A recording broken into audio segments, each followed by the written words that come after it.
സംസ്ഥാന രാഷ്ട്രീയത്തിൽ ഏറെ ചർച്ചാ വിഷയമായ മഞ്ചേശ്വരം മണ്ഡലത്തിന്റെ മനസ്സിൽ എന്ത്? ഡീൽ ആരോപണങ്ങളും അപര വിമത സാന്നിധ്യവും പത്രിക പിൻവലിക്കലുമായി ഇതിനോടകം ചർച്ചാ വിഷയമായ മണ്ഡലത്തിൽ തീപാറും പോരാട്ടമാണ് നടക്കുന്നത്. പത്രിക പിൻവലിക്കലും അപരസാന്നിധ്യവും ആരോപണ പ്രത്യാരോപണങ്ങളാലും മഞ്ചേശ്വരം മണ്ഡലത്തിലെ പോരാട്ടം ഇതിനോടകം ശ്രദ്ധയാകർഷിച്ചു കഴിഞ്ഞു. ജില്ലയിൽ ഏറ്റവും കൂടുതൽ സ്ഥാനാർത്ഥികളുള്ള മണ്ഡലമാണ് മഞ്ചേശ്വരം. 3 മുന്നണി സ്ഥാനാർത്ഥികൾക്ക് പുറമെ BSPയും 7 സ്വതന്ത്രന്മാരുമാണ് മത്സര രംഗത്തുള്ളത്. SDPI സ്ഥാനാർത്ഥിയായി ജില്ലാ കൌൺസിൽ അംഗം KM അഷ്റഫ് പത്രിക നൽകിയത് വലിയ ചർച്ചയായിരുന്നു. ഇനീഷ്യലിൽ ഒരക്ഷരം മാത്രം കുറവുള്ള അദ്ദേഹം UDF സ്ഥാനാർത്ഥി AKM അഷ്റഫിന് എതിരാളിക്കൊപ്പം അപരനുമായി മാറിയതോടെ UDF ക്യാമ്പ് ആശങ്കയിലായിരുന്നു.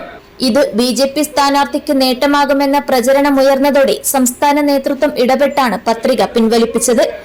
ഇതിൽ പ്രതിഷേധിച്ച് KM അഷ്റഫ് പാർട്ടിയിലെ സ്ഥാനങ്ങളും രാജിവെച്ചിരുന്നു.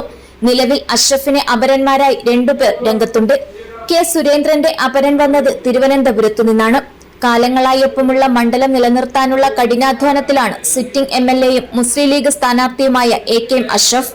2016-ൽ 89 വോട്ടകലം വരെ എത്തിയ മണ്ഡലത്തിൽ 4ാം വട്ടമെങ്കിലും വിജയിക്കാനാകുമെന്ന പ്രതീക്ഷയിലാണ് BJP സ്ഥാനാർത്ഥി K സുരേന്ദ്രൻ.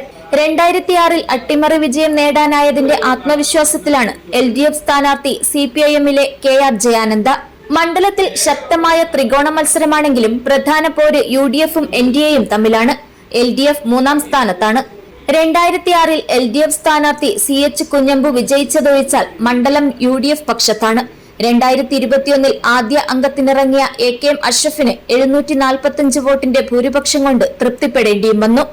കഴിഞ്ഞ നിയമസഭാ തെരഞ്ഞെടുപ്പിനെ അപേക്ഷിച്ച് പാർലമെന്റ് തെരഞ്ഞെടുപ്പിലും തദ്ദേശ തെരഞ്ഞെടുപ്പിലും UDF-നാണ് മേൽക്കൈ. 2ാം സ്ഥാനത്തുള്ള NDA-ക്ക് വോട്ട് കുറയുന്ന സാഹചര്യവും ഉണ്ടായിരുന്നു. മണ്ഡലത്തിലെ 8 തദ്ദേശ സ്ഥാപനങ്ങളും UDF-ആണ് ഭരിക്കുന്നത്. ഇത്തവണ 7499 വോട്ടർമാരാണ് അധികമായുള്ളത്. News bureau, Kasaragod.